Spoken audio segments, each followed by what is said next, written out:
Welcome to the Emergency Traffic Podcast. Too scripted. Hello, welcome to the Emergency Traffic Podcast, where we talk about firefighter and paramedic line of duty deaths to learn from these tragic events and potentially prevent them from happening again in the future. I'm Paul, and today I'm joined by my co-hosts, Doug and Dirk. How's it going today, boys? Hey, Paul, and hey, Dirk. Long time no see, Dirk. We went for breakfast this morning. Oh, I missed it. Darn. You're too far away. I am. Yeah, things are good. Like I said there before we started recording, I'm a little tired from working three night shifts in a row, which is also like my sixth shift in a row. So it's trying to catch up on sleep when I can, but not going so well. You didn't sleep this morning. You went out for breakfast. Yeah, well, I mean, the breakfast was planned before the busy night shift happened. Couldn't cancel on Dirk, Nope. Have to go have our discussions and solve all the world's problems. So, yeah, I mean, things are good.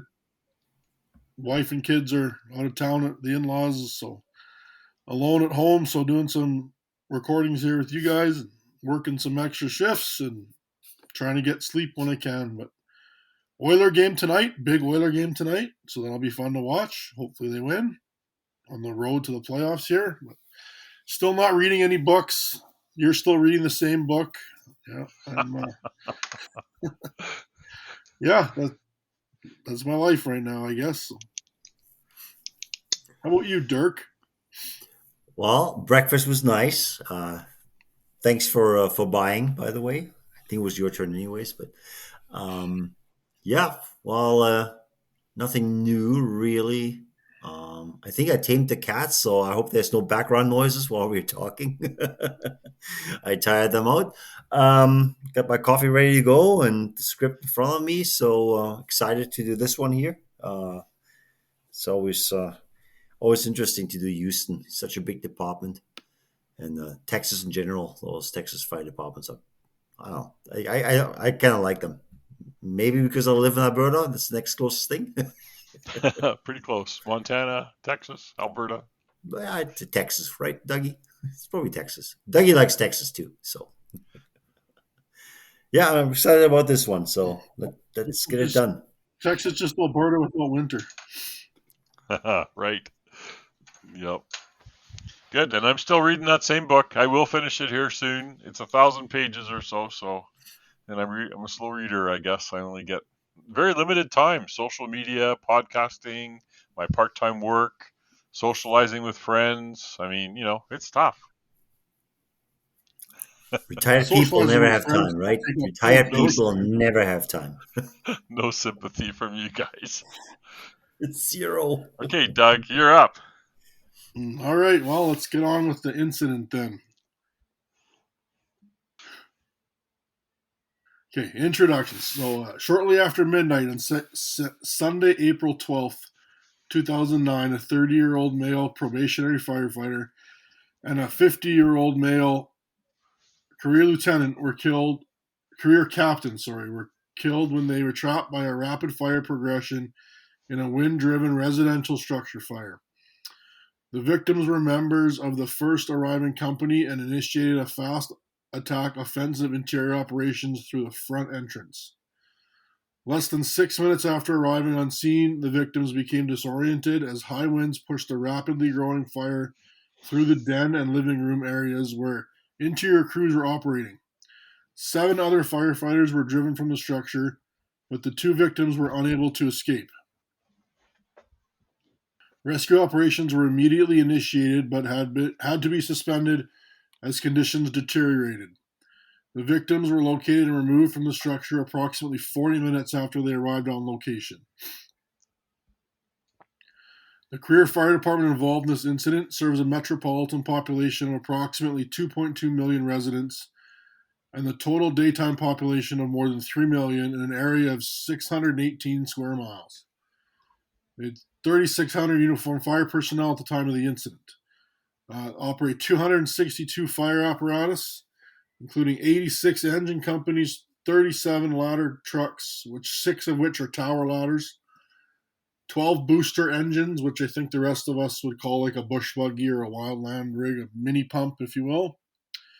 57 ambulances, basic life support with 2 EMTs per ambulance. 27 medic units, which have a paramedic and an EMT.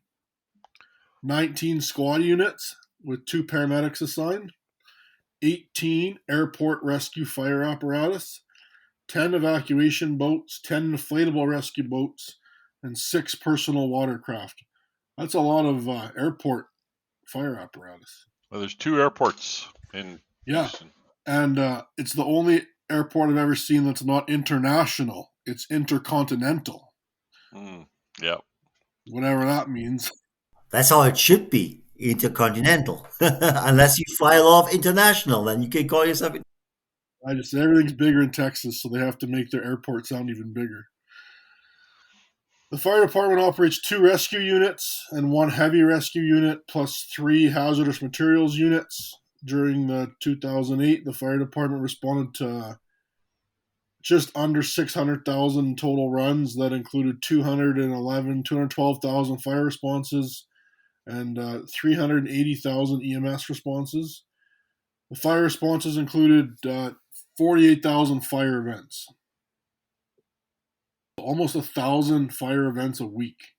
That's a lot of fire events. It's a lot of fires. That's crazy, yeah. The department maintains well-documented written procedures covering items such as training, incident management, fire suppression operations, accountability, mayday, rapid intervention team operations, thermal imaging camera usage, and rescue operations. Initial alarm assignments to structure fires include 3 engine companies, 2 ladder companies, 1 ambulance, 1 medic unit, and 2 district chiefs. That's a pretty common or major urban response. The department typically employs fast attack offensive operations at structure fires. Generally, fast attack offensive operations at this department involve the first arriving engine company attacking the fire with the hose line, charged with the engine's tank water, while water supply is being established, probably by the next arriving engine. The first engine company also searches for victims in the immediate area. The first arriving ladder company initiates ventilation procedures. The second in engine company pulls a second hose line to back up the first engine company. The second in ladder company assists the first in engine company with search and rescue operations. The third engine company is assigned to rapid intervention team operations. Other arriving units are assigned to assist with establishing water supply, back up the initial engine company, search and rescue, RIT operations, assist with accountability, and other duties as designed by the incident commander. Since 2000, the NIOSH Firefighter Fatality Investigation and Prevention Program has conducted 4 traumatic and 1 medical firefighter line of duty death investigations at this department. Prior to this incident, a second medical line of duty death is currently under investigation from 2009. Each of these previous traumatic and firefighter fatality investigations involve members of the first arriving company who died during interior fire suppression operations, including the Southwest Inn fire and collapse, where 4 more initial arriving unit firefighters lost their lives, which we've done a podcast on. So not including. Not including. My bad. So I thought it was interesting that NIOSH included that in their report. It's almost like they're highlighting the danger of being a first in unit in this department, because they've investigated. They had 4 underway, another one pending, and 4 more with the Southwest Inn were also the first or second or third units in. So maybe they're pointing it out. So they are criticizing basically their initial tactics. Because there seems to be a pattern, but then the question is, I mean, I hope a lot of departments do this. Like the first arriving crew fights the fire. So I was thinking of the British Columbia rule when you were reading that, Doug, in that the second in, before you put another unit in the building, you have to have RIT. It can't be the third in engine. It has to be either the second or third arriving unit before you can put another crew into the building. I was just thinking of that when you were reading that, because I think the rule is that or 10 minutes. Either one is first in BC. That's an OSHA rule in BC, apparently. So anyway, just interesting that they pointed that out there, that they've got a bunch of investigations underway. It's also an extremely busy department with 48,000, 1,000 fires a month or whatever you said. 1,000 fires a week. Yeah. 50,000 a year, 52 weeks a year. 1,000 a week, yeah. So, I mean, that also includes dumpster fires and wildland fires. Yeah, it's not 999 pots on the stove. Training and experience of this department. The state of Texas requires 640 total hours of training for a firefighter to receive Texas firefighter certification, which is 640 hours more than Alberta requires. yeah. The fire department involved in this incident requires potential candidates for employment as a firefighter to have a high school diploma or GED and 60 hours of college credit or an honorable discharge from the military in addition to Texas firefighter certification before they admitted to the city's fire academy. So Houston requires some college credits, which is sort of like Germany, where you typically have to have some sort of a trade or a profession of some sort, before you join the fire department. A trade or, well, something like a I don't know, like a plumber, electrician, something like a handyman, or you come from the medical background, like you're a nurse, something like that. I wonder what 60 hours of college credit means. Like, it's not just 60 hours.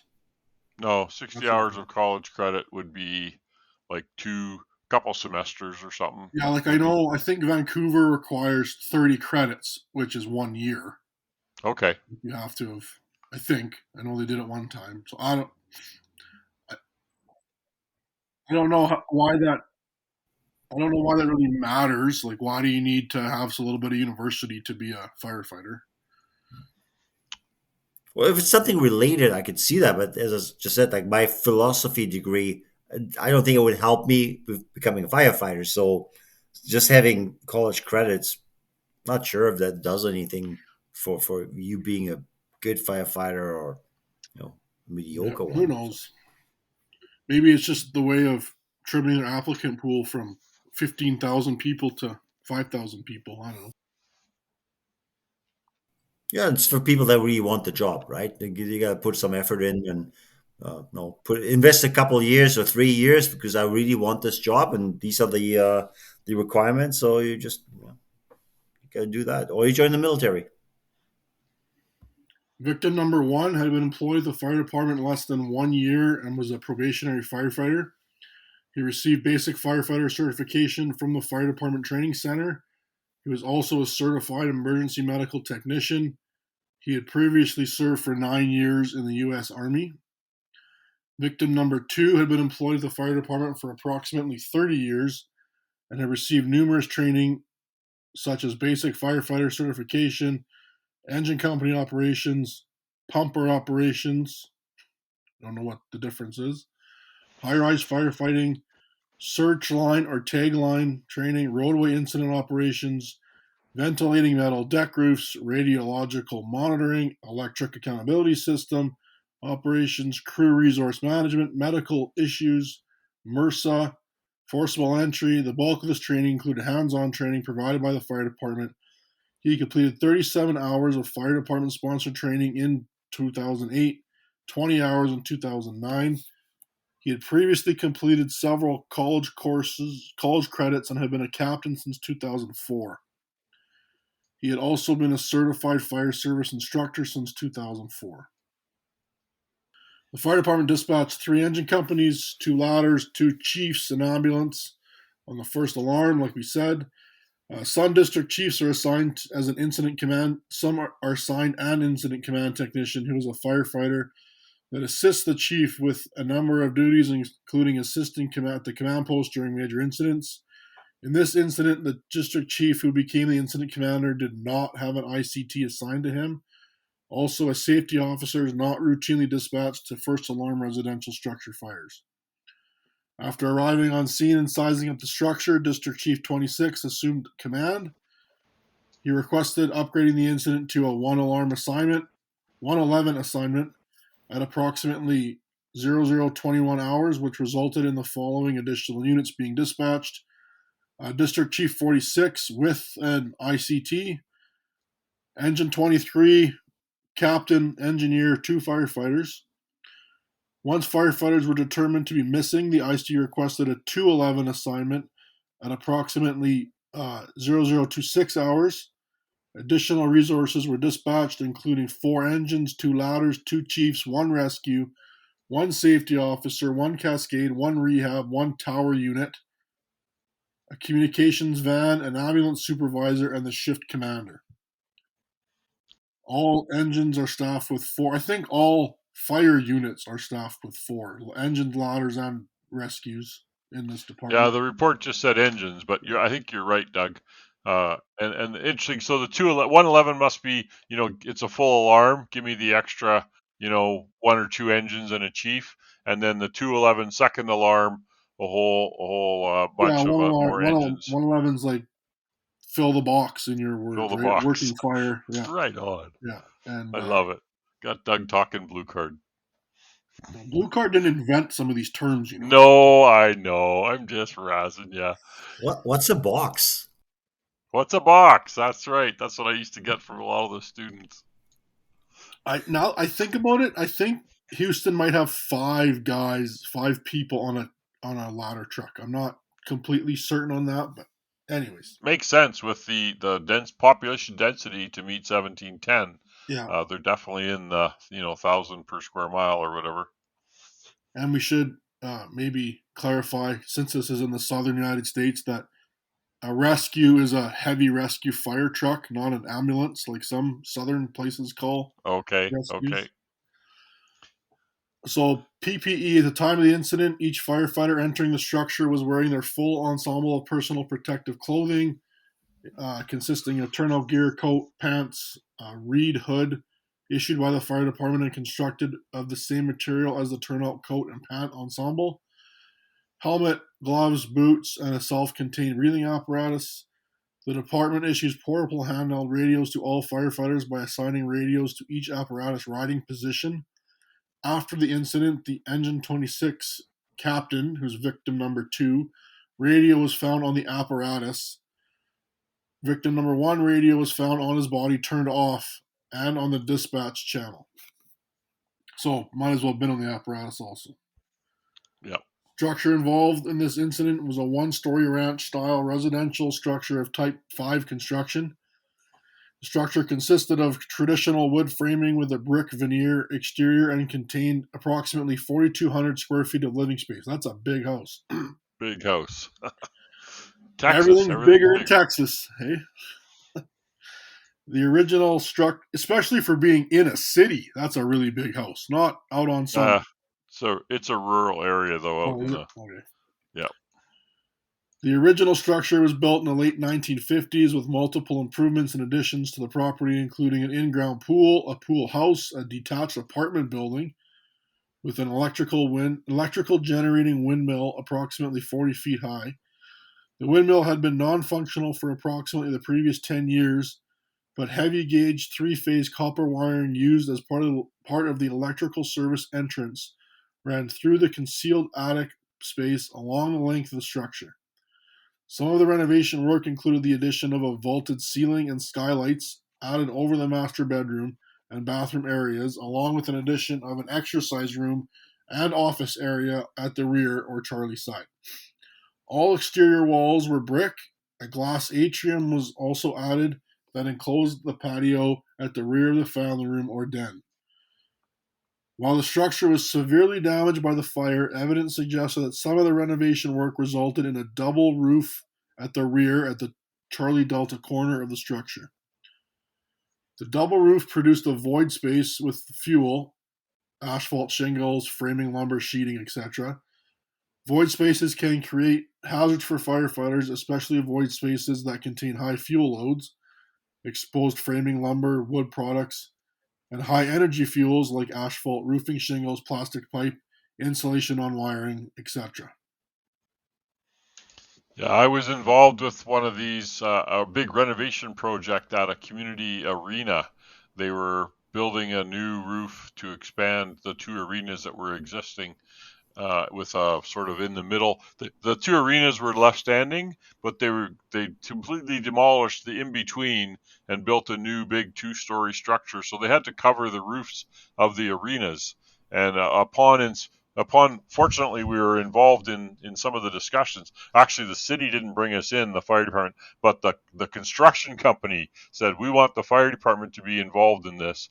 And so we showed up at the meeting and we looked at the plans and stuff and said, well, you're taking out all the roofing and everything right from those void spaces. And they looked at us like, no, that wasn't part of the contract.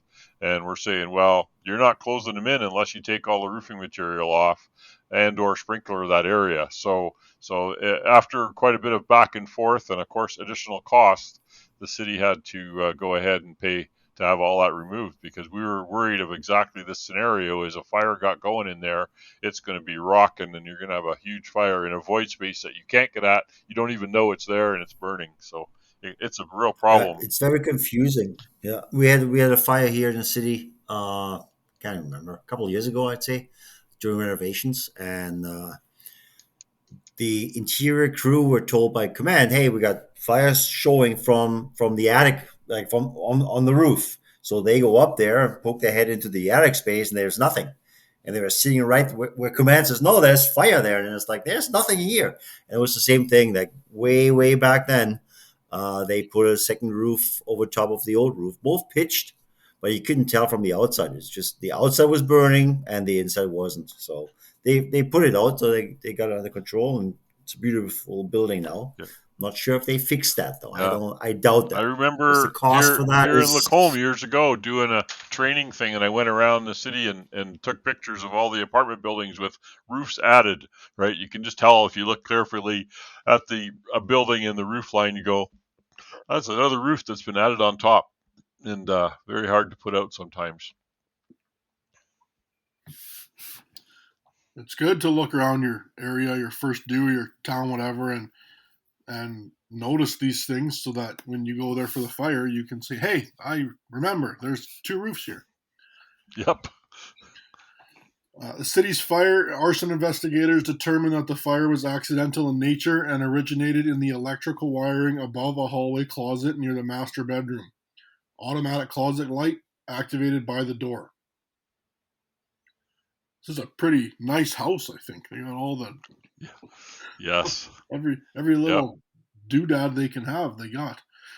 The size and layout of the property presented a number of challenges to quickly conducting a full 360 size up of the incident site.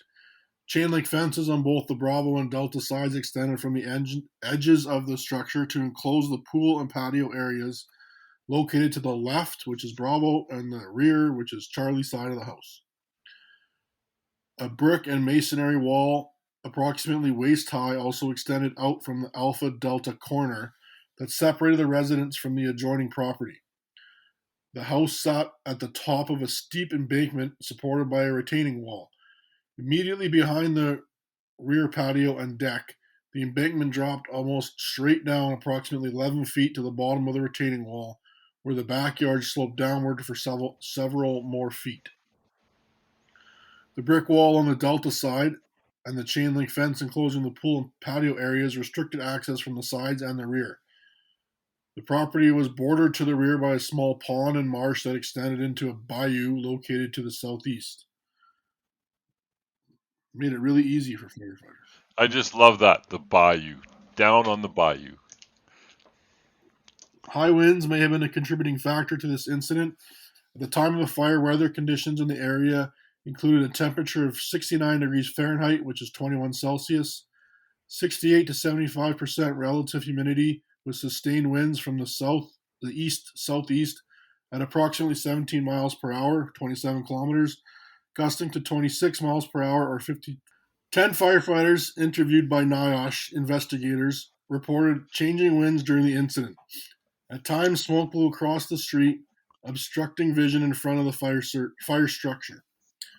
Wind from the east-southeast was blowing against the Charlie side of the structure, increasing the air pressure on the Charlie side in relation to the Alpha side. Research by NIST, which is National Institute of Standards and Technology, has shown wind speeds in the order of 10 to 20 miles per hour or 16 to 32 kilometers per hour are sufficient to create wind-driven fire conditions in a structure with an uncontrolled flow path. Yeah, 42 kilometer gusts. That's a good wind. Yeah, for sure. I agree. Yeah, and I'll try to remember to throw that NIST report on the Facebook page when we post this episode. So the investigation, the call itself, shortly after midnight on Sunday, April 12th, 2009, just before 8 minutes after midnight, the fire department dispatch center received a phone call reporting a residential structure fire. The caller initially stated someone was still inside and then stated that both residents were outside the residence. At 0800 hours, first alarm dispatch was sounded with the district chief 26, the engine 26, ladder 26, engine 36, engine 29, ladder 29, ambulance A26, medic M29, and a district chief were dispatched. All units were marked en route within 2 minutes. Responding crews observed smoke and could smell smoke as they approached the residential structure located down a twisting cul-de-sac, a dead-end road. The first arriving crews encountered severely limited visibility while driving up due to the heavy layer of thick, optically dense, dark smoke blowing from east to west across the street. Engine 26 arrived first on scene at approximately 13 minutes after midnight, and the engineer, operator, and the captain and victim 2, which was victim 2, discussed the difficulty in determining which house was on fire as they approached the scene. Engine 26 engineer operator was not the regular engineer operator with this crew and unfamiliar with the area. Due to the limited visibility, he was concerned about hitting bystanders who were waving at the apparatus as it arrived to direct them to the burning home. Engine 26 was positioned just past the front door. Good staging, got a ladder coming in behind. Engine 26 operator reported that visibility improved after they passed the front door. A water hydrant on a dead-end main was located on the officer's side of the engine just a few feet away. The Engine 26 captain radioed heavy smoke coming from a one-story wood frame residential structure, stated he was making a fast attack. District Chief 26 arrived on scene immediately behind the engine and radioed that he was assuming incident command at 14 minutes after midnight. The IC staged his vehicle on the side of the street, allowing room for the ladder to drive past his location to stage behind the engine.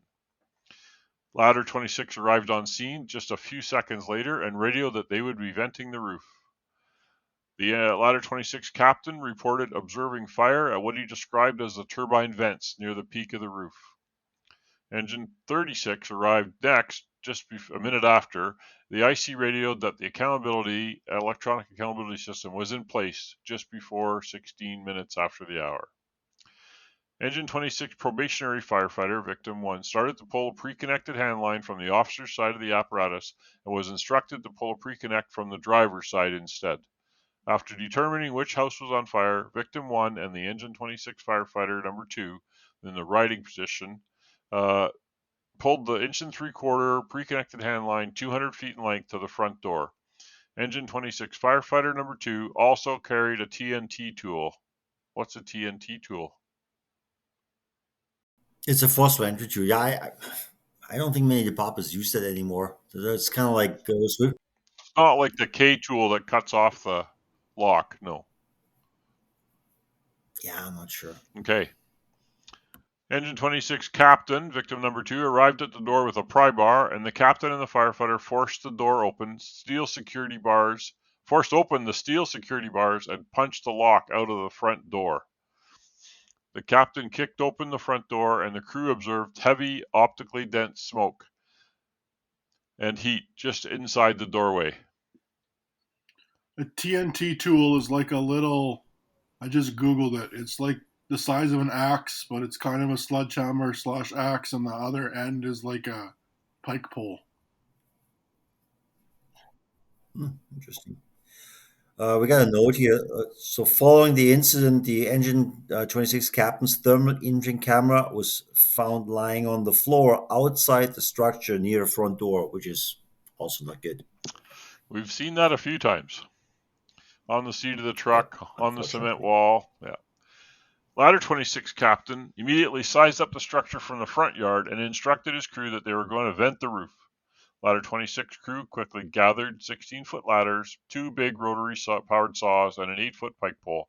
The ground ladder was spotted immediately to the left of the sidewalk leading to the front door.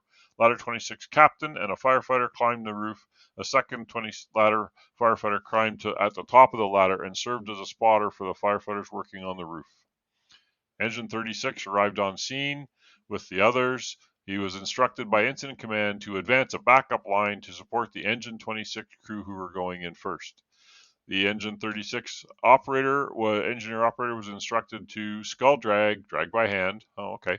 I haven't heard that term before, skull drag. 4-inch supply line from Engine 26 to the hydrant and assist the Engine 26 operator in establishing water supply to supply Engine 26. The Engine 36 firefighters pulled the second 200-foot inch and three-quarter pre-connected hand line from the driver's side of Engine 36 to the front door. Engine 36 captain observed Engine 26 crew getting ready to make entry and waved to the Engine 26 captain standing at the front entrance, indicating that they would be right behind them. Engine 29, so that's the third-in engine, arrived on scene just before 016 hours, so within a minute. Ladder 29 also arrived and was assigned by the IC to assist the Engine 26 crew interior primary search at approximately 16 minutes after midnight. Engine 29 was assigned to rapid intervention operations, and the district chief 23 arrived on scene approximately 2 minutes later at 018, and the IC advised him to assume Sector A command, Alpha Sector Command, responsible for the interior. The IC instructed him to size up the scene and advise the IC on whether to continue offensive operations or to switch to defensive mode. So, DC-23 was assigned a chief's aide, known as an Incident Command Technician, or ICT.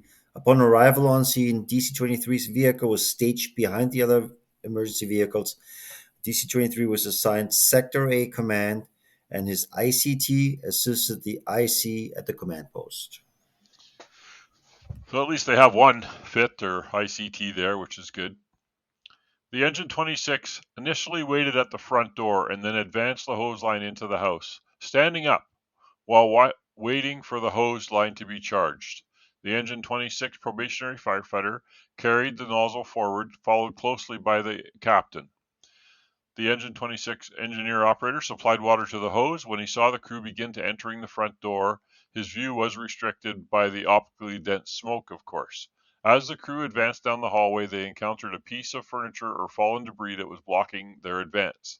This object was passed back to the Engine 26 firefighter, number 2, who threw it outside. He then re-entered the structure and fed hose through the doorway to the captain and the probationary firefighter who were on the front of the line. They advanced the hose line down the hallway into the structure. Soon after, Engine 36 crew entered the structure through the front door, backing up Engine 26. The Engine 26 firefighter, number 2, so the third guy in, experienced a problem with his helmet, was dislodged as the Engine 36 crew passed by. He informed his captain that he needed to back out to adjust his helmet. The firefighter stepped just outside the door, adjusting his helmet. While he was doing that, his electronic pass system went into alarm and had to be reset. The hose line was initially charged with tank water while water supply was being established by the engines. So there's a side note again. When a 26 arrived on scene, is that engine? Ambulance. Ambulance 26, okay. Yeah.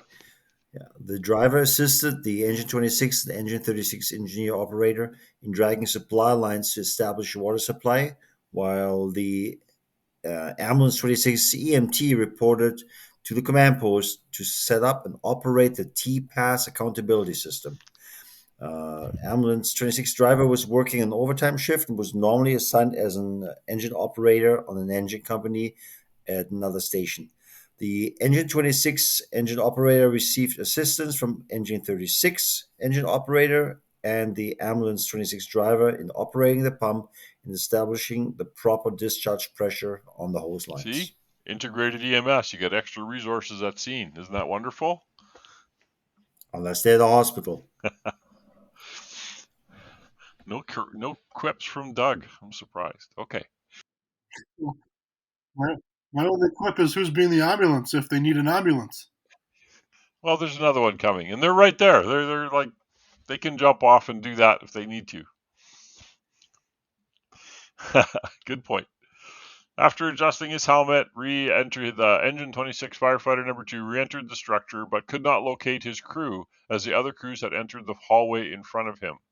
Ladder 26 observed fire coming from a roof vent that was located on the back side of the roof near the ridge line between the front door and the delta side of the house to the right. This may have been a skylight or a vent over the master bedroom. The Ladder 26 captain surveyed the roof as a Ladder 26 firefighter began to cut ventilation hole on the front side of the roof, the alpha side of the roof, located just above and to the left of the front door. Fire was observed coming through the cut right behind the saw. So they had a fire in the attic by the sounds of it. The Ladder 26 captain also observed a small amount of fire, approximately 1 or 2 feet wide, lapping over the eaves at the Charlie side of the roof below him. As the ventilation cuts were being finished, the IC radioed the Ladder 26 captain to ask for a status report on the roof vent activities. 19 minutes after, Ladder 26 captain replied, "I'm punching it right now," and used a pike pole to pry up the roof decking and punch down with a pike pole twice, penetrating the ceiling. Incident command radioed engine 26, that was the first crew in, for a report at 019 hours, but did not receive a response. Large flames erupted from the vent hole, forming a swirling vortex of fire extending several feet into the air. The Ladder 26 captain looked towards the backside of the roof and observed that flames were lapping up over the eaves and had now spread to over 20 feet wide. He observed also that the flames were racing across the surface of the roof right toward the Ladder 26 crew because they're downwind from the backside of the house. Yeah, the Ladder 26 captain described the flames as flowing across the surface of the roof. One possible explanation for this phenomenon is thermal radiation from the plume of smoke, hot gases, and fire erupting from the vent hole, radiating energy down to the roof and paralyzing the asphalt shingles. Convective currents created by the rising smoke and winds could have mixed the pyrolysis products with air, creating a flammable mixture that burned as the wind current moved the flammable mixture across the surface of the roof. The observed phenomenon was an indicator of the amount of heat energy being generated by the fire. We call it vent ignition, I guess. Right. That The happens smoke with is or without the wind. the smoke is so full of fuel. If it's hot enough, Yeah, it's going to ignite, right? And of yeah, course, and it gets it's the mixing with air, so it's leaning out to a point yeah, where it can burn, where it was probably exactly. too Yeah. rich to burn, before that. Well, yeah, absolutely. Then it comes off, but that has nothing to do with the wind conditions. That would have happened anyways. That seems like a high energy Right. fire, probably fed by the wind. But the exhaust coming out, that's just the vent Yeah. lighting up. Ignition, So exhaust.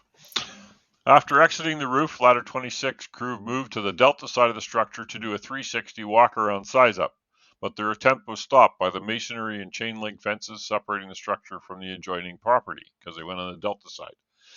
The engine 36 crew advanced that second inch and 3/4 hand line through the doorway. The Ladder 26 was finishing the ventilation cuts on the roof. The engine 36 captain reported he could hear the sound of the vent saw running as the crew made entry. I know, as a chief, I always used to pull up, and if I could hear the saws, I'm going like, okay, this is a worker. The is a 4,200 square foot house on a windy day. Is the inch and 3/4 the right hose? No, it's almost a commercial building. Except, how do you move the So 2.5 in the house?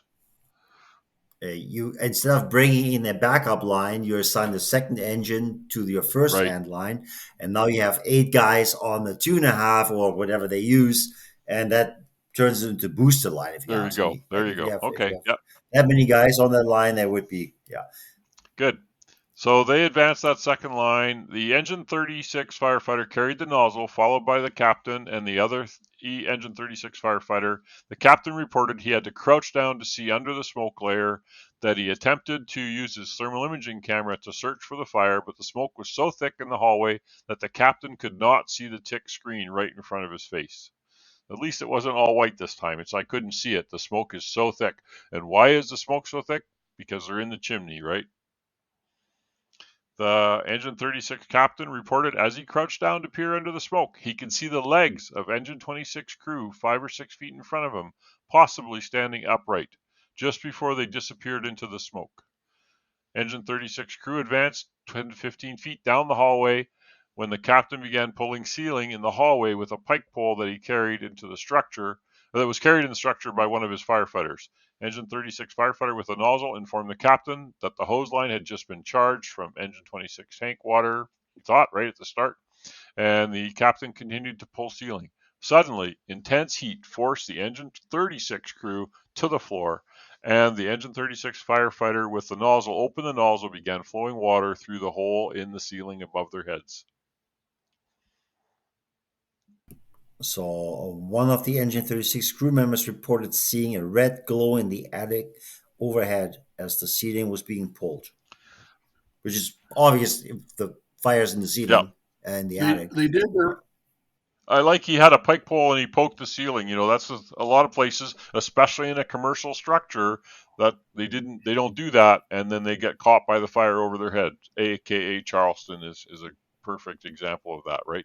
Doug, you were going to say something? I was just going to say they did the right thing with they. Lots of people want to wait till they find the fire to flow water, but once they felt the heat, they flowed water right away to cool Right, because because smoke is fuel, yeah. and if it's hot enough, And if you're not getting droplets coming back to you when you're flowing water in high heat, then you shouldn't be going any farther. You should be cooling in front of you before you enter the space. yeah, if it's taking that 100 or 125, 150 gallons of water and evaporating it right away, then you got a problem. And if you're still not cooling, Oh, we might cause water damage. and if you're Ooh. still not cooling, then you should probably think about maybe this one isn't for us. Right. Yeah, we're in the wrong side of it. We don't have enough armor here to put it out. I always remember the chief of Mississauga. I'm not sure if he listens to us on here. Friends with him on LinkedIn or whatever. But he told the story one time that I was at a conference of they had a wind-driven fire in a hoarding conditions apartment on the 26th floor in Mississauga someplace, and they were trying to enter the apartment. And in the end, they had 2 little blitz monitors and a couple of 65s flowing into that doorway, but the wind was flowing into the hallway. They ended up going into the apartment from the apartment beside because they could not put enough water in it.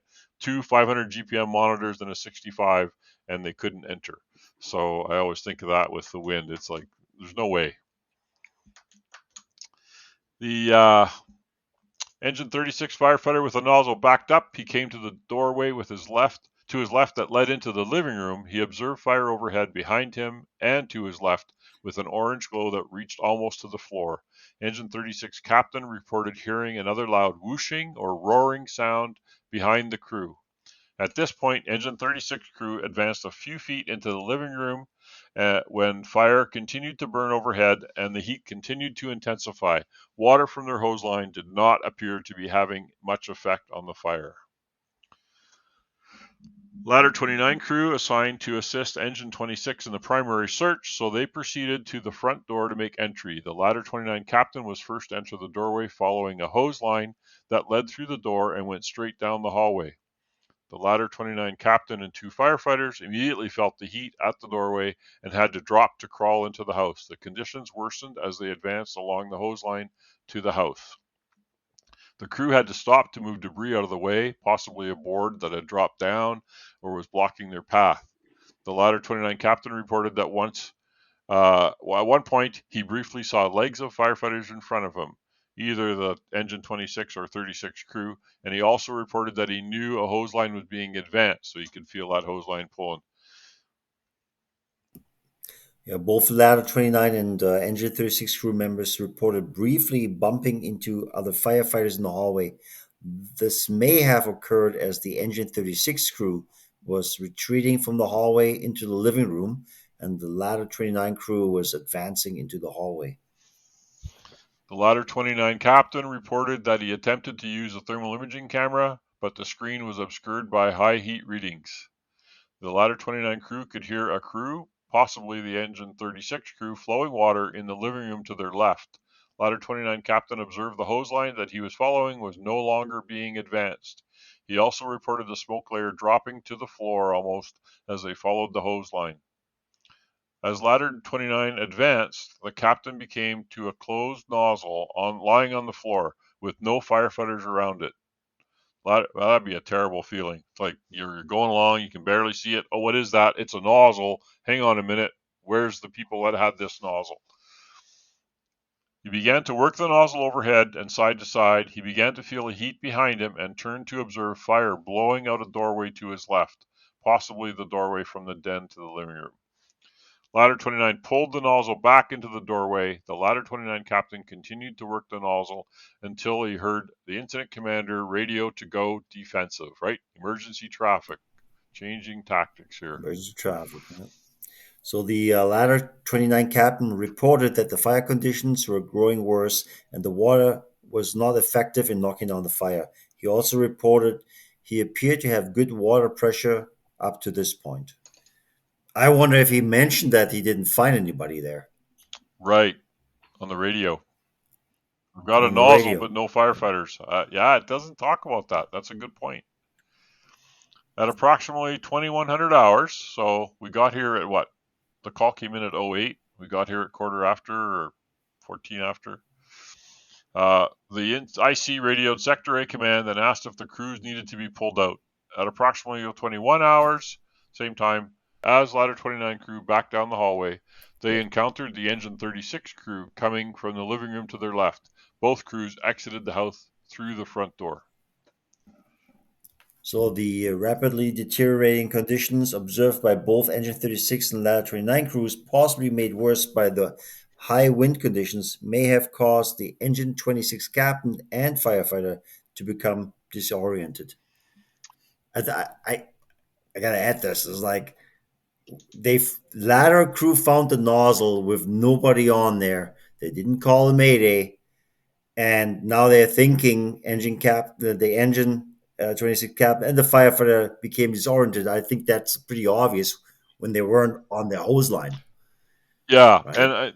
and we're talking seasoned firefighters probably here in Houston. So, but why didn't they call a mayday at that time? These guys are missing. Yeah. That's a good. Well, maybe they go into detail. They might talk down about it in the down aftermath. here, Good point, Dirk. Yeah. So then, at approximately 2100 hours, just a few minutes after we started here, 6-7 minutes, IC radioed Sector A command, Alpha Command, asked if the crews needed to be pulled out.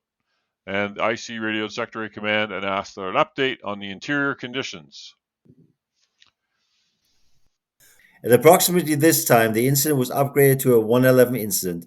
Engine 23 and the 3rd District Chief, District Chief 46, were dispatched for additional resources. Alpha Sector Command observed heavy fire swirling from the roof ventilation hole and no other signs of progress being made on interior attack. He radioed Command and said they should switch to defensive mode. A minute later, Command radioed dispatch, changed to defensive operation, requested a person accountability report from all crews, and instruction engine operators to sound the evacuation signal using their air horns. An evacuation signal was also sent through the pass system. Sector Alpha Command observed firefighters exiting the front door and observing that some looked like they had taken a beating. He also observed 2 firefighters' helmets with their helmets on fire. The PAR indicated that all firefighters were accounted for except for 2 Engine 26 crew members. The Engine 26 firefighter number 2, who had exited the structure to adjust his helmet, reported to the Alpha Sector Chief that his crew had not come out of the structure. The Alpha Sector Chief reported to the command 2 Engine 26 crew members were missing at approximately 24 hours. The incident command activated RIT team to search for the missing Engine 26 crew members. He also advised dispatch to upgrade this to a 2-alarm fire. So the 211 assignment dispatched several additional companies, including Engine 36, Engine 40, 61, 18, Rescue 42, and 2 more district chiefs, DC 8 and DC 70, for additional resources. At about 025 hours, dispatch asked command if he wanted a mayday declared for the missing crew. Command confirmed mayday and advised dispatch that the RIT team was being activated as the TPAS system was showing an emergency alarm for Engine 26A and Engine 26B. So the electronic system was telling them that these people were not moving, or too high a heat, one of the two, right? Rapid intervention team, Engine 29 captain, 2 firefighters, was staged in the front yard near the street. They asked for a dry 1 3/4 hand line lying at the front yard, pulled off Engine 26 to be charged so they could enter the structure. But as the Engine 26 operator told them that based on the residual pump pressure from that one hydrant, he did not have enough pressure to charge another line. RIT picked up the 1 3/4 line that E36 crew had just pulled out with and attempted to enter the front door. The hand line did not have much pressure, and the RIT captain advised Sector Alpha Chief that they didn't have any water pressure. I wonder if the other hose line was burnt through and they were pumping it all out, just like the Winnipeg one, because it burned through on the stairs and used all the water.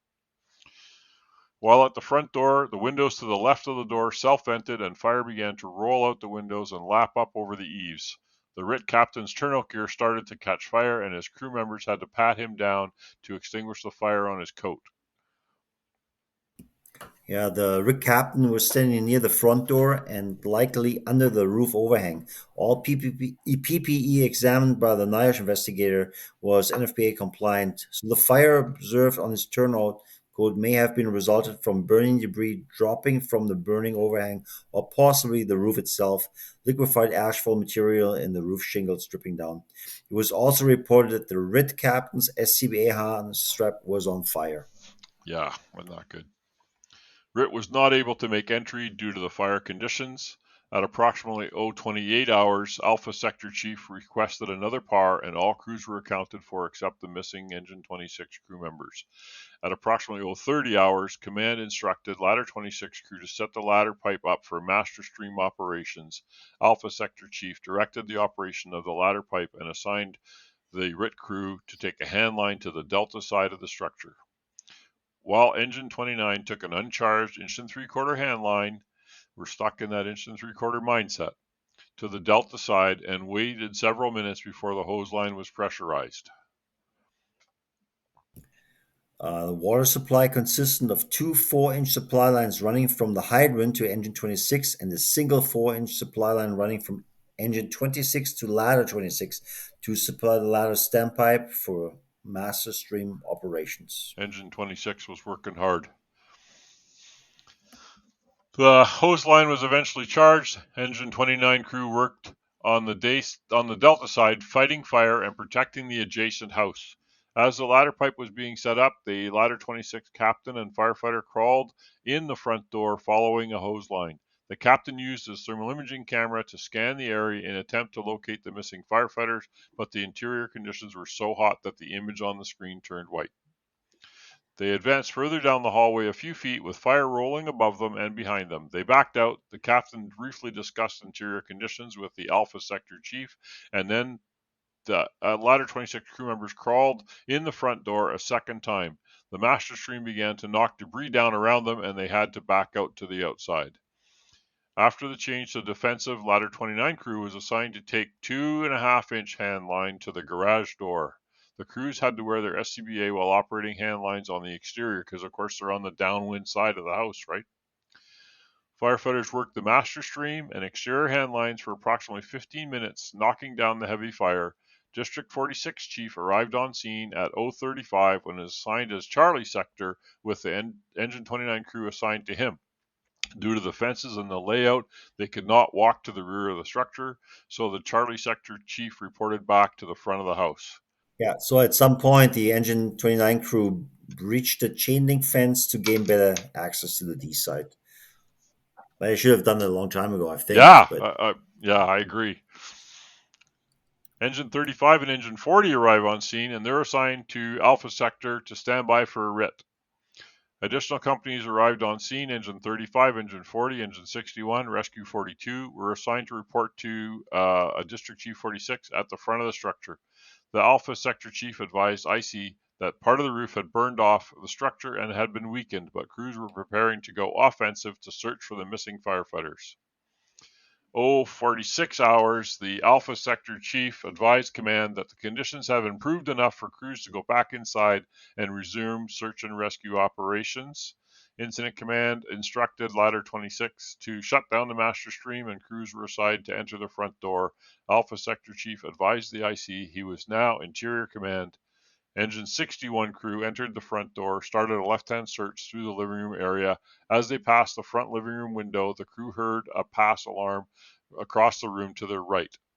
At approximately 0:51 hours, the crew located Engine 26 probationary firefighter Victim 1 lying on the living room near the doorway to the dining room.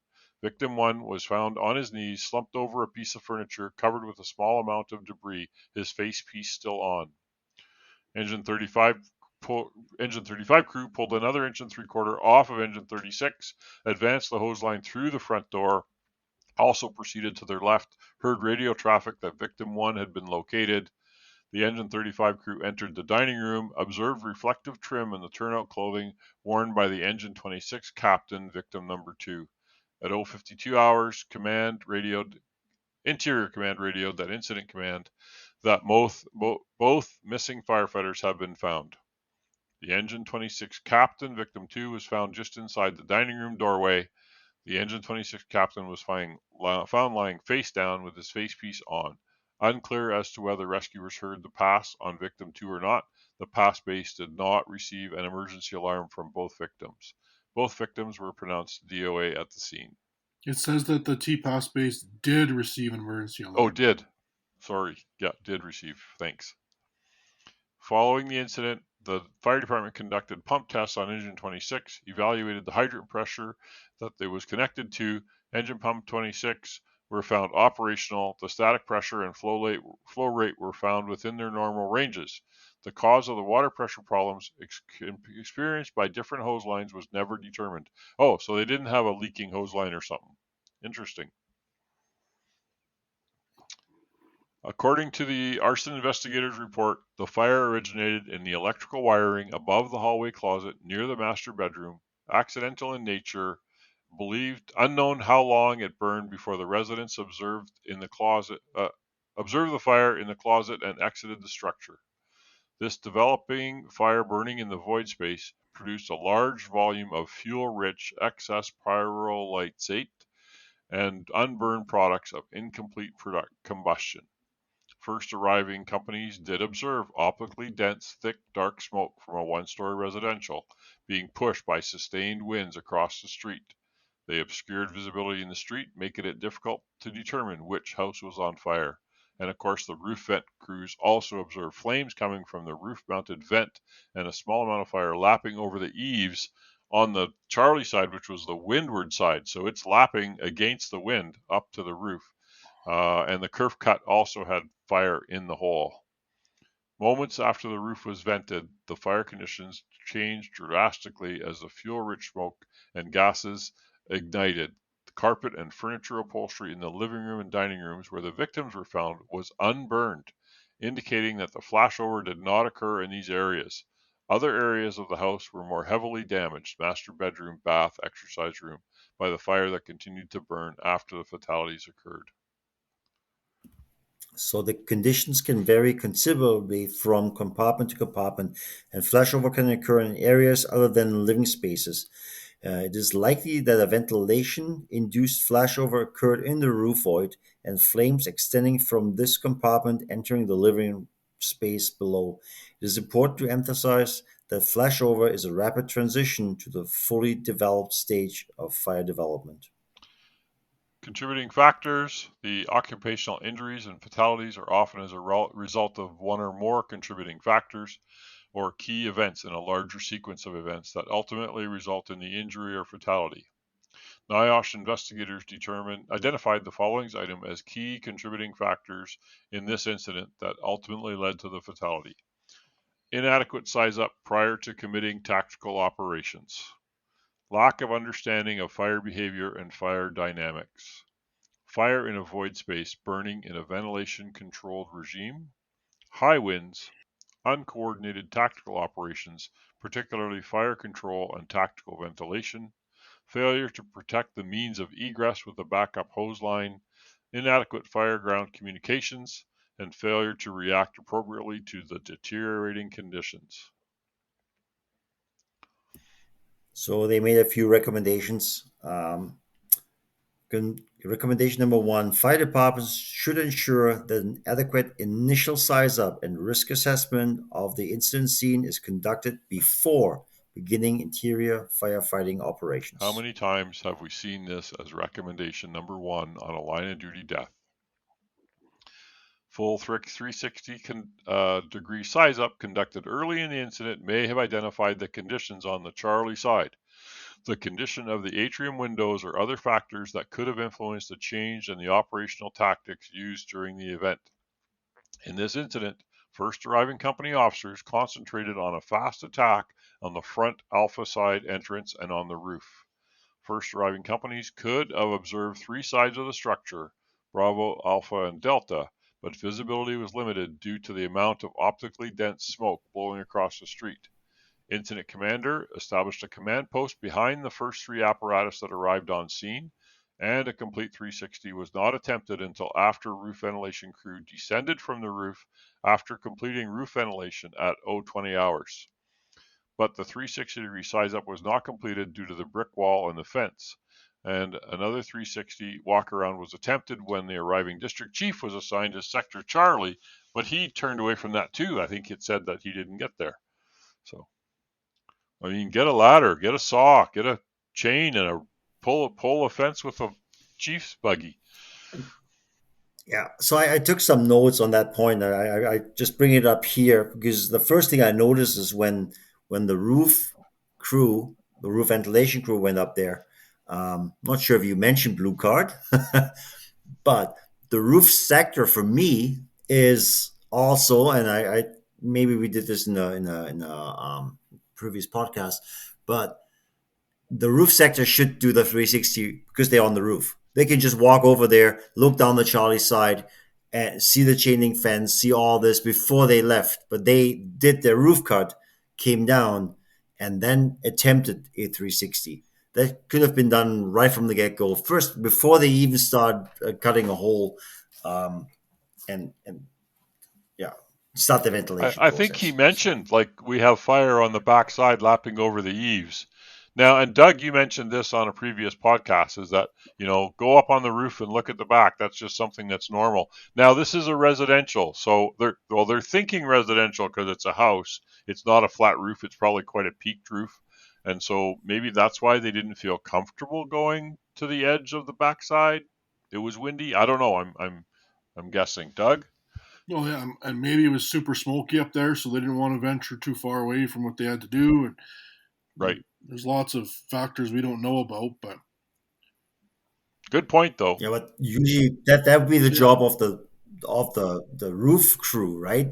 Going to the Charlie side and checking it if possible. Or say right? We can't, so that they know that somebody else has to go back there and somebody else can do that job. They said the masonry wall was waist height. They had two ladder trucks there with 125 feet of ground ladders on them, and 4 pumps with, what is it on a pump? 45 feet of ground ladder, something like that. Anyway. Yeah. Anyway, so recommendation number 2, fire departments should ensure that firefighters and officers have a sound understanding of fire behavior and the ability to recognize indicators of fire development and the potential for extreme fire behavior, such as smoke color, density, velocity, a visible fire and heat. Yeah, in this incident, the first arriving companies found the street obscured by optically dense, thick smoke, which made identifying the residents difficult. Crews reported encountering smoke-filled hallway with smoke banked down near floor level when they opened the front door. Okay, so reading smoke. The next recommendation would be fire departments should ensure that firefighters are trained to recognize the potential impact of windy conditions on fire behavior and implement appropriate tactics to mitigate the potential hazards of wind-driven fires. The winds were sustained at 17 miles per hour, gusts to 26, blowing from the Charlie side of the structure towards the Alpha side. The winds were probably served to accelerate fire growth and spread within the structure. Wind-driven fire conditions were not detected by the first arriving crews, and a full 360 size up was, which may have detected the conditions on the Charlie side, was not completed. To access both sides in the rear were limited by fences and the structure's location at the top of a steep embankment. Of course, it is dark and it's full of smoke, so it's hard to. If I jump over a wall, what am I going to land on, right? I guess is I a think this factor. is one of the more important recommendations. And I mean, the other one where it says fire departments should make sure their guys know how to read smoke and all that. I'm sure in a major urban department, they read smoke all the time. They know what they're looking at. It's when it's a quote unquote routine fire, it's okay. This wasn't routine though because you added the element of the wind. So the wind changed what you are normally used to seeing. So that's where your brain needs to say, oh, there's wind at this one. How does that affect what I'm normally used to seeing? And you have to adjust your game plan based on that. Recommendation number 4, fire departments should ensure that firefighters understand the influence of ventilation on fire behavior and effectively apply ventilation and fire control tactics in a coordinated manner. This incident, the vertical ventilation was initiated to the left of the front door where interior crews were advancing into the structure. The Ladder 26 captain discussed the fire conditions with the command, but the interior conditions were not communicated to command or the roof ventilation crew. Fire erupted from the vent hole on the roof as soon as the opening was made, exposing the fire burning in the concealed attic space. Ladder 26 punched through the ceiling from the roof. So actually, if you had fire coming out before you punched through the ceiling, that's telling you the fire's in the attic. And maybe you shouldn't punch through the ceiling because you've just opened that drywall up. And in addition, adding to the ventilation openings, these actions increase the air supply to the ventilation-controlled fire burning in the void and between the ceiling and the roof.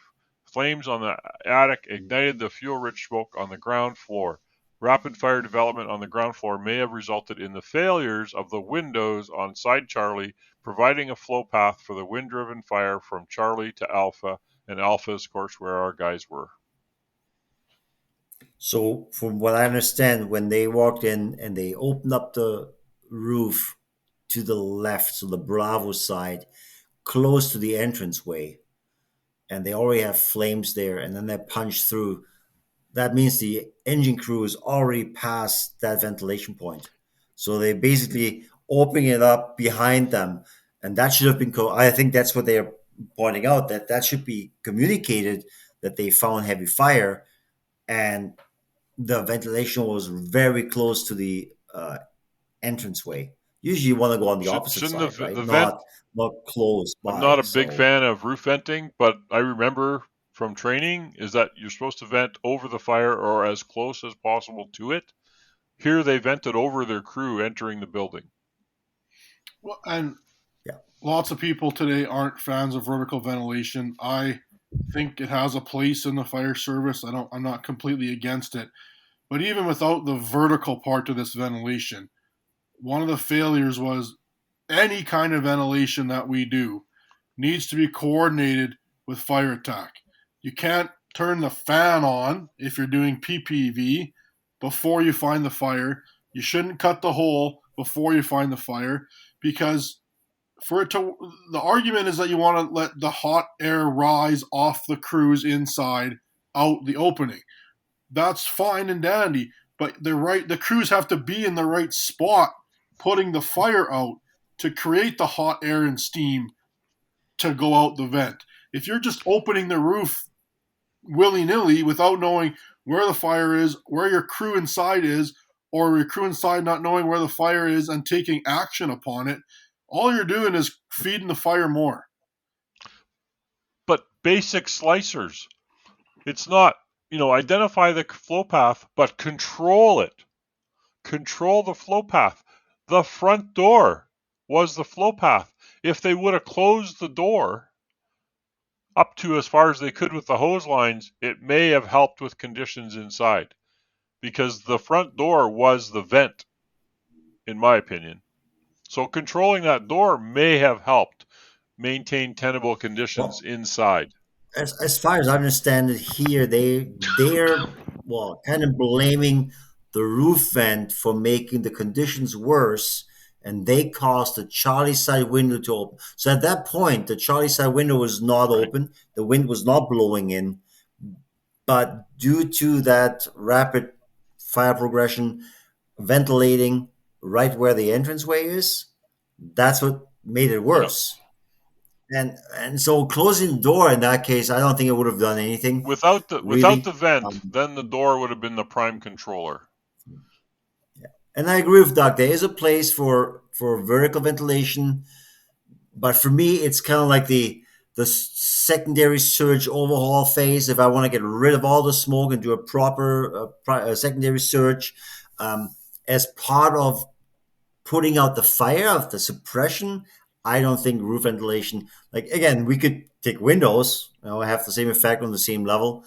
Vertical ventilation on a single story, sure, if you know what you're doing, if it's coordinated. If they would have done ventilation properly on this fire, this is the perfect fire to do roof ventilation on.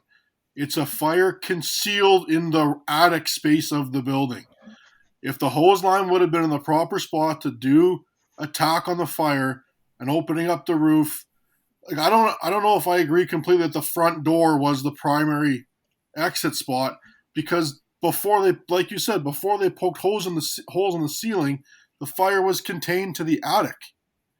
So if you wouldn't have poked those holes or pull the ceiling from underneath while your nozzle's right there, and then create your opening in the roof while you're putting the fire out from below, and you're letting your vent go from down to up and out while you're putting the fire out, I think this is the time to do roof ventilation, but you have to do it properly. Coordinated, yeah. And I think the main problem here was they opened the front door. That building was already charged. They should have opened the nozzle in the doorway, start flowing water, waiting for the crew to take that sealing out. Now everything is lit up. They're still in the doorway. And now you can try to control it with an 1 3/4, which I kind of doubt that would actually have happened. But then they would have never gone into the structure. I think by opening the door or by having an open door, which you have because the hose line's going in there, but poking the holes in the ceiling created the exit through the ceiling down, out the front door, into the main floor, from the wind coming from the Charlie side. To me, my opinion, which is maybe not as educated as everybody else, I think the big issue here was not knowing where the fire was completely and then poking the hole through the ceiling, which allowed the fire to spread to all the unburned parts of the house. So the coordination part, as we said, it has to be coordinated. And then, well, what we do, right, we have fire attack and ventilation talking to each other.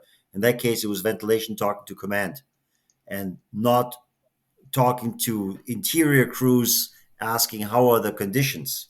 So I think that's where the coordination failed here. But let's move on. Recommendation number 5. Fire departments should ensure that firefighters and officers understand the capabilities and limitations of thermal imaging cameras, and that a thermal imaging camera is used as part of the size-up process. The use of a tick prior to entering the structure may have been given an indication that this fire was actively burning in the attic space. So tick during size up, right? Which I agree. The information could have served as an indicator that more defensive tactics should be considered, such as not advancing down the hallway until the fire overhead was controlled, which you just said, Dirk. The ticks were available on the fireground, and at least one was used in the hallway during initial attack, but the screen could not be seen due to the thickness of the black smoke in the hallway.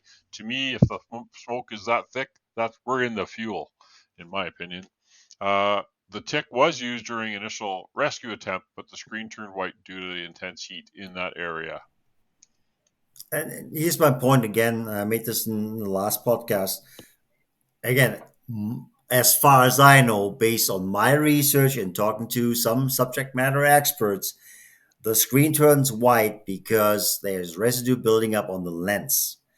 We read this in the report that the crews that went inside couldn't see anything because of the thickness of the smoke. I totally understand that. You can push that screen onto and you're not going to be able to see it. But it should still indicate, if you would see something, you would see red. You will not see white. White is created by basically a surface on the lens that you have to wipe.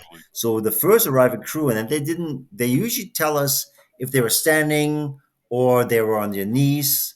On this attempt, the search or the rich crew that went in, they didn't say if they were standing or kneeling, because if they would have scanned low to high and stay below the convective current, and we all agree that is a massive convective current right now because they couldn't make entrance, I don't think they would have seen white if they would have stayed below. So what we got to learn from this is you have to try to get the camera out of that convective current, out of the smoke and the heat, because the camera doesn't like heat either. Usually batteries deteriorate really quickly in high heat. So you got to keep it low to the ground. And that's something we all can learn from, right? Okay, so recommendation number 6, fire departments should ensure that firefighters are trained to check for fire in overhead voids upon entry and as charged hose lines are advanced. In the incident here, crews had advanced down the front hallway and into the adjacent living room while fire burned undetected overhead. At the same time as the roof was being vented, and crews may have advanced beyond the point where the roof was opened and the ceiling was punched through. A crew also reported pulling ceiling well inside the front door, which is good they pulled ceiling, but these separate and uncoordinated actions may have resulted in the rapid fire growth seen at this incident in the fuel-rich smoke ignited.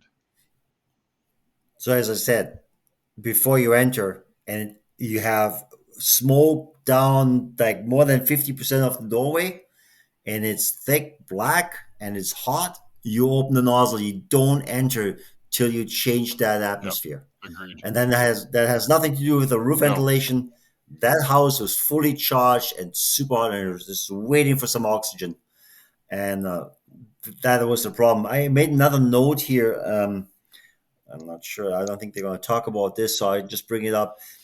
They had basically fire attack 1 going in, the engine 23 crew, and the backup line was also advanced inside the structure. For me, that's not a backup. That's a second fire attack team. It's not a backup. For me, a backup is like if the first one cannot make a dent, stretched too short, runs into problems, that's when I have a backline bringing in. But they brought 2 lines in at the same time. That's fire attack 1 and fire attack 2. For me, that's not a backup. Maybe, yeah. If you bring that line in, then you need another backup. But now you have 2 fire attack lines in there, so you know 2 more in that theory. You need 2 more backup lines. You have to back them up. It's not at the same time, right? Or it's just me. You're envisioning a backup as holding the entrance, protecting the exit, if you will.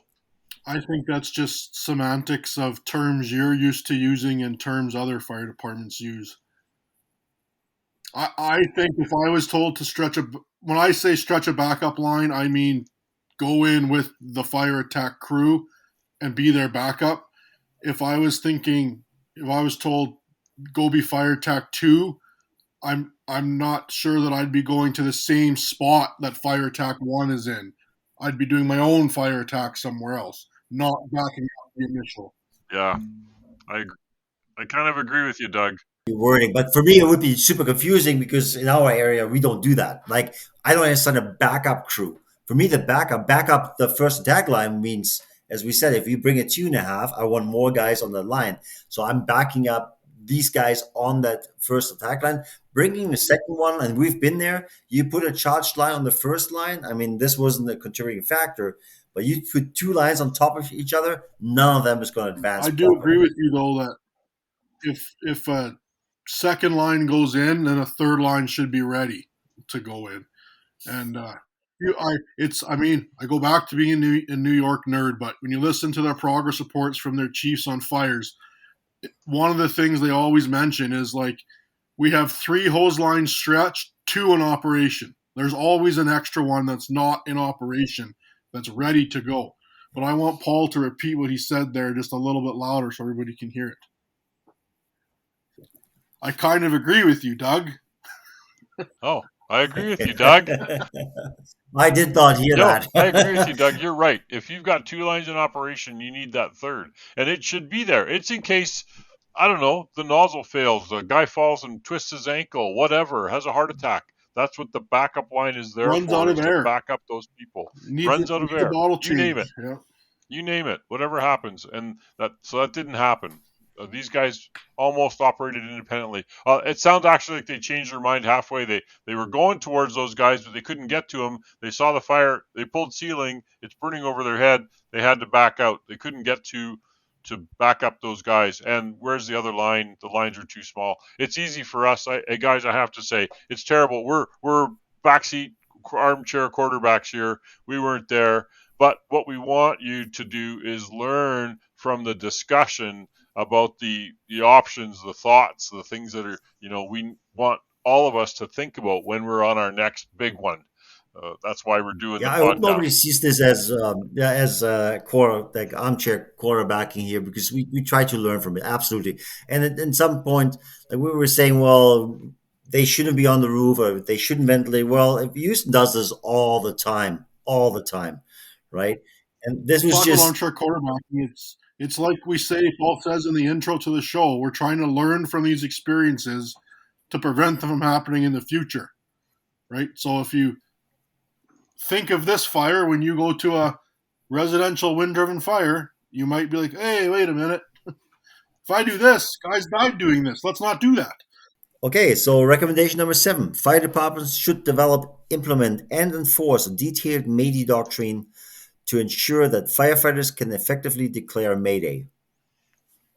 Following the incident, Victim 1's radio was found to be turned off and set to the dispatch channel instead of the tactical or the call channel, I guess. There's no evidence on the fireground audio recordings of a Mayday transmission. Victim number 2, the captain, had received training that encompassing training initiating Mayday, but he could not have called the Mayday since he did not have his radio with him. I know it's easy to forget. Put systems in place so you don't do it. Keep it in your pocket. Keep it on your radio belt, whatever. But you can't, maybe it was midnight. It wasn't even near shift change. So I'm not sure why. And maybe Victim 1 did transmit a Mayday, but his radio was off. He might have clicked the button and he might have said Mayday, Mayday, Mayday, but it didn't go anywhere because his radio was off. And he probably just forgot to turn it on. Yeah. Forgot to change the channel. This is a big one. Just got to sleep in the fire station, for an hour. You're in that worst time of day to get a fire call is right after you've nodded off and you're disoriented. Maybe, who knows? Another thing I noticed here, and they don't mention this, which I'm kind of surprised. The ladder crew found that nozzle with no crew on it. That should have been a huge That's a Mayday. They should have called a Mayday. I'm surprised that wasn't mentioned here. Yeah, that's right? a red flag. And then, I think that's what they mean here too, though. Oh, that was talking radio. You're right. Yeah, they're talking about the radio and victim number 2 and victim number 1. I get that. They were the guys that got lost. But if they were unable to do so, the ladder 26 crew that found that nozzle unmanned or unpersoned, they should have called one. And then the backup firefighter that was outside, problems with the helmet, he went to the IC and told him, I'm missing my crew. Yeah. So up to that point, they didn't know, and then they called the PA, and that's when they noticed. But that could have been noticed, and I'm not sure about the timeline. Maybe we talk about 10 seconds, 15, 20 seconds. I'm not sure. I would have to go back and check that. But again, if you train your firefighters properly, everybody should be trained in when to call the mayday. If I find an unmanned nozzle, that's at the very least an urgent call. I found a nozzle. There's nobody around here, But everybody's afraid to call a right? mayday. It's like we Yeah, say but you lots. shouldn't. It's easy to cancel a mayday, right? Like you should call it. It's easy to cancel a second alarm. Call it early, call it often, and if you don't need it, then you say so, like never mind, right? But I agree, Dirk, that finding an unmanned hose line that's supposed to have a crew on it is a big deal. That should have been a huge red flag. Yeah, and I'm surprised that they didn't mention. But maybe there's another recommendation coming up. So let's go to number 8. Fire departments should ensure that firefighters are trained in fireground survival procedures. As noted, training is frequently limited to breathing apparatus emergencies, egress through small openings, emergency window egress. Additional emphasis must be placed on appropriate procedures for tactical withdrawal under worsening fire conditions. And we talked about this in the Cologne one, which led Germany to enhance their Mayday procedures, self-rescue procedures to do under adverse conditions, in the dark, in the smoke, in loud noise, in an area you're not familiar with, distractions. I mean, in Germany, then in Karlsruhe, the basement I went in there, they had the Draeger cages all set up, and they had strobe lights and loudspeakers, and so that they could, and they would observe them. They'd put little motion sensors all the way through the cage so they could tell that if someone's having an emergency, you haven't passed here yet, we know where he is, they could turn the lights on and go rescue them. So it was done in a safe manner.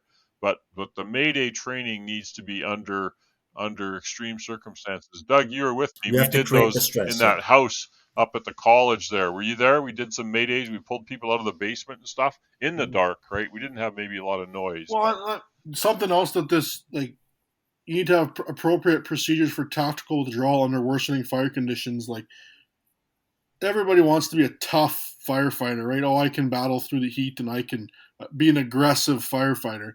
But I'm paraphrasing Aaron Fields, and one of the toughest, most aggressive decisions you're ever going to make is to say, let's go, we're not winning. Turn around, let's get out, right? That's a big thing that you need to be like, yeah.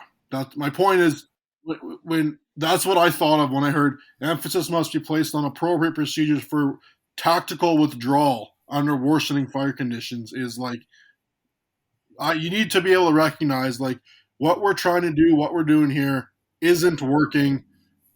The fire's getting, we're not winning, so we need to get out. And you have to practice that. And then, as Aaron Field said, everybody talks about, oh, yeah, then we just back out the hose line. But how do you do that when you have to float while backing out? Because you don't want to shut it down either, right? Especially under these conditions. I mean, it is hot. You want to get out, right? So I rather do a controlled retreat or withdrawal. It's not an evacuation. It's not everybody out right now. Drop everything you're doing, get out. Like a withdrawal for me is like still flowing water. I'm slowly backing out, right? Okay, recommendation number 10. Research and standard setting organizations should conduct research to more fully characterize the thermal performance of self-sufficient breathing apparatus. That is a mouthful. The facepiece lens material and other protective equipment. Components to ensure SCBA and PPE provide an appropriate level of protection. This call and others. Actually, it says here, a number of recent NIOSH investigations, including this incident, suggest that facepiece lens material may be failing before other components of the firefighter self-contained breathing apparatus and personal PPE. Additionally, there are a number of documented near-miss incidents that also identify the potential for thermal damage to facepiece lenses as a more frequent common phenomenon than commonly believed. This is 2008. Right after this, NFPA came out with a amendment to the standard for higher heat resistance ratings on SCBA face pieces, and all SCBAs sold after that date have to be the high temperature ones. Many departments actually upgraded their existing face pieces to the high temp ones because of this incident. I know your city did it, and I followed it in the department I was on because I thought, hey, you know what? This is a critically important piece of equipment that if my firefighters are stuck in a flashover, this may give them enough time to get out. So we bit the bullet and did that. Yeah. So I that's my personal opinion. Where does it end? This was a procedural. The guys did not recognize the high heat. They did not flow. They didn't use their thermal imaging cameras right. They were walking. You can have the best PPE in the world. Guys gonna push the limit. We already suffer under and not even hot conditions, just warm conditions. Now a PPE that was improved based on these incidences, plus the face piece and the SCBA cylinder, which they only take so much heat as well.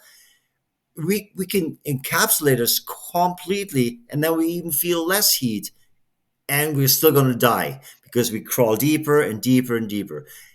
We really have to focus on training the firefighters in fire dynamics, reading heat, reading smoke, and open the nozzle. The solution is now at hand. It's H2O. Just open the nozzle, cool it down. Then now I have to worry about my face piece. And staying low instead of walking, and we still walk into fires. I've seen this every day. People walk in because I'm protected. My airway is protected. I can just straight walk into that smoke, and nobody checks the smoke for the heat. And by the time we feel the heat, it is already too late. So it's a procedure. What our friend Nick Brunacini says is put the fire out, and it solves all the rest of the problems. But Sure, but in these the Bryan, Texas, guys didn't even find the fire. The Bryan one, the chief did say we upgraded our gear to higher heat resistance because if things go bad, I want my guys protected. And I think that they found with the SCBA face pieces is they were failing much earlier than the rest of the ensemble. And that's, why that NFPA said, let's make a higher heat resistant face piece. And I think really what was happening is that if the face piece was touched under high heat, it would fail. And so they thought it needs to be able to withstand the abuse of knocking around in a high heat. But you're right. If we put the fire out or control the fire, how we approach it tactically, do the 360, all this other good stuff, we don't put ourselves in that position. So if I recall, I agree with what Dirk said, and that kind of touches on the next recommendation there, that you should know the capabilities and limitations of your PPE. But to me, I agree that when you go back to 3/4 coats and roll up boots compared to now, yes, we're more encapsulated, so we're getting in farther in a fire. All that's true, but I want my gear to be able to protect me when maybe even if I am trained to recognize something's going on, if I don't notice it, the gear's there to protect me. If I notice it a little too late, if there's an issue backing out or something, the better gear might give me that extra 30 seconds that I can get out the door.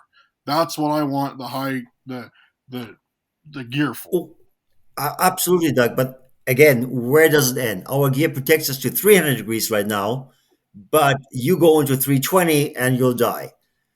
So now you want 320. Next time you're gonna die at 350. Well, you only die once, but you get my point, right? So look at the next recommendation. It goes exactly to your argument, Dirk, is these Reed hoods were a hood that was made by Houston Fire that met NFPA, and it did potentially allow firefighters to penetrate deeper into structure fires.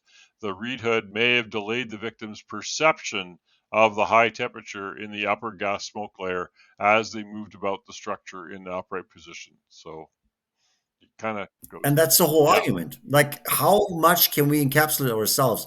Now we all talk about the flash hoods when it comes to cancer reduction, right? So you have you have a thermal barrier in there, or like a membrane, and again that takes away from you feeling the heat. But maybe you don't have to feel the heat because you have a thermal imaging camera, and then it shows anything above 100 degrees Celsius, which means it will turn water into steam. Open the nozzle till it doesn't show you color anymore, and then you advance. Right? So that again, it's our procedures, our screw ups cause the industry to upgrade their PPE. And again, yeah, I always want the latest, greatest. I want a new car with all the airbags I can get. But at what point are we going to call a stop here? At what point do we say a 3-point seatbelt is not good enough, but the 5-point would do it? And then we put everybody in 5-point seatbelts, and then we're going to drive faster because, hey, we're It's safer, sort of right? our culture. Lower the speed limit to 40 in case we hit somebody. Yeah, exactly. So for us, instead of lowering the speed limit, use the thermal imaging camera.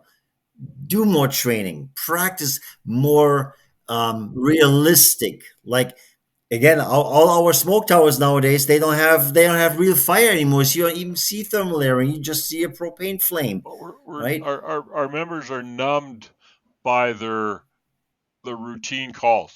We're numbed by them, So it's a 4,200 square foot house with a big roof and a garage and lots of smoke coming out of it, and we grab a hand line, a small hand line. Well, that used to be considered big, but nowadays with all the fuel in the buildings, the incident recorder is potentially inadequate. So I added in here the state fire marshals ones. I'm just going to breeze through them. The first one is the 360. We talked about that and beat it to death.